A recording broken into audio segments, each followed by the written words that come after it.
Coach, just curious, how far in advance did you know that JD wouldn't be available tonight? And then just how difficult is it to navigate a game without a player like that?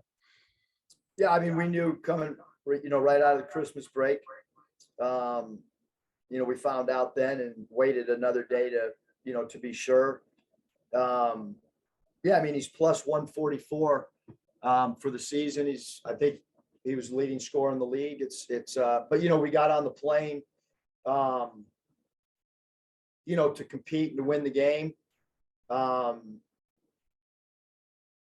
We were down bodies, but we're not excuse makers, and we're not gonna not go play a game because of if we have enough bodies to go play, I'm going to play. That's how I was raised.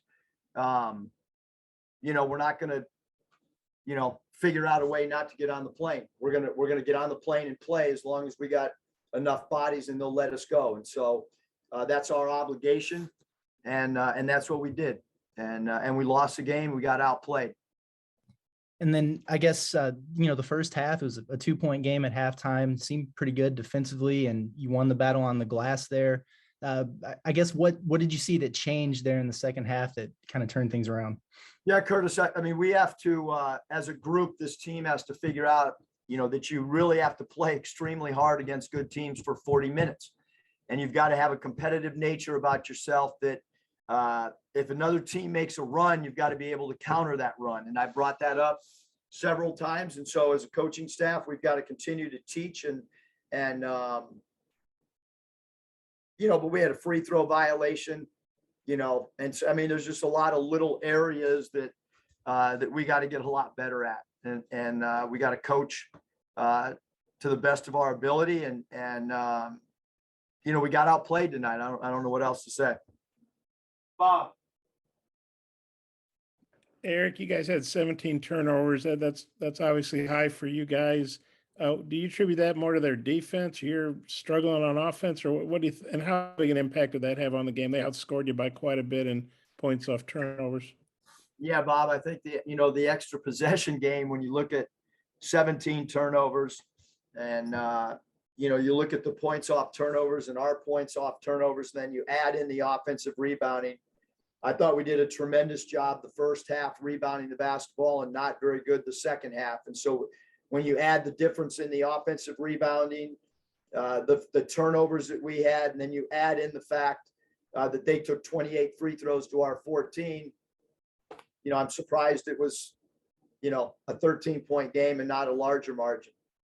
And then Kamani, how far in advance did you suspend him? And I know he played well off the bench the last game. How do you think maybe not having him as well, impacted? Yeah, I'm not going to comment. I know Mike put out a release, and that's where it is. Okay.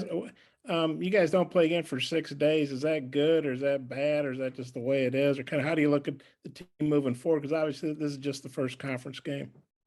Yeah, I mean, we've got to continue to coach and continue to fight and scrap, and we got a lot of work to do. We can all see that, and we've got to improve in a lot of areas, not just one area. So that's what we'll do over the next 6 days. Okay, I got a couple more if time allows, if Mike can come back around. Thanks. Jackson. Coach, at the end of the game, you ended up holding Mississippi State to 29.4% from the 3-point line. Is there anything there to build on moving forward, since that's kind of been an area of struggle this season? I mean, I guess, appreciate the positive outlook on it. I mean, we did good holding them to, they're not a high volume 3-point shooting team.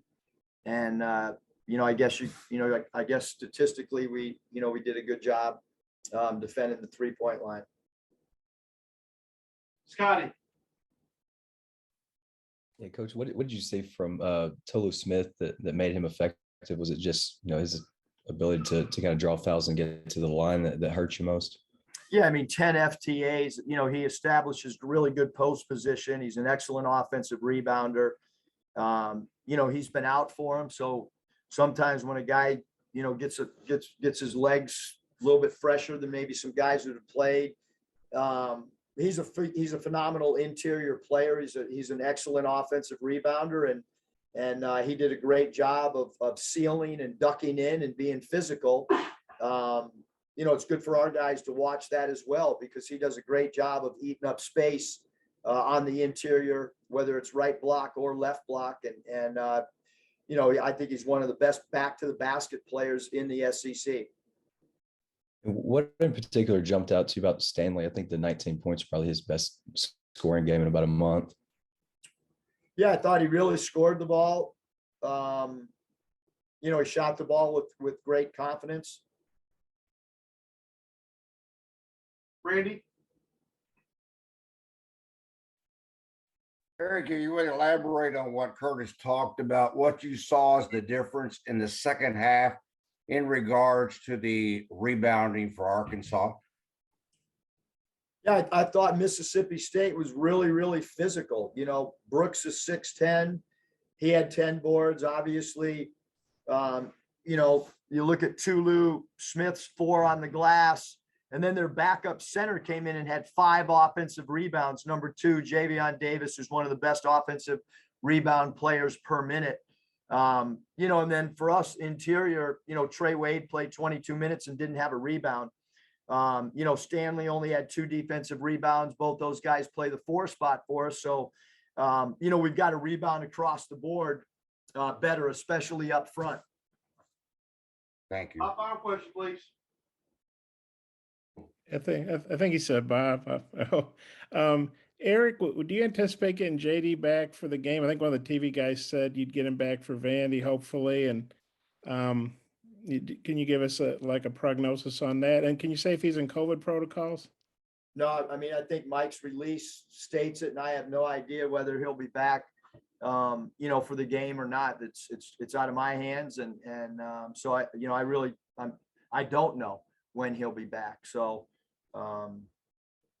Just have to take it day by day. BetOnline has you covered for all the holiday season. More props, odds, and lines than ever before. BetOnline remains your #1 spot for all sports action. Head to our new updated desktop or mobile website to sign up today and receive your 50% welcome bonus with the promo code BELIEVE to receive your bonus. That's BLEAV to receive your bonus. And it's not just football. BetOnline has pro and college hoops, NHL, boxing, UFC, even your favorite Vegas casino games. Don't wait to take advantage of all these amazing offers available for the 2021 season. BetOnline is the fastest and easiest way to bet on all your favorite sports.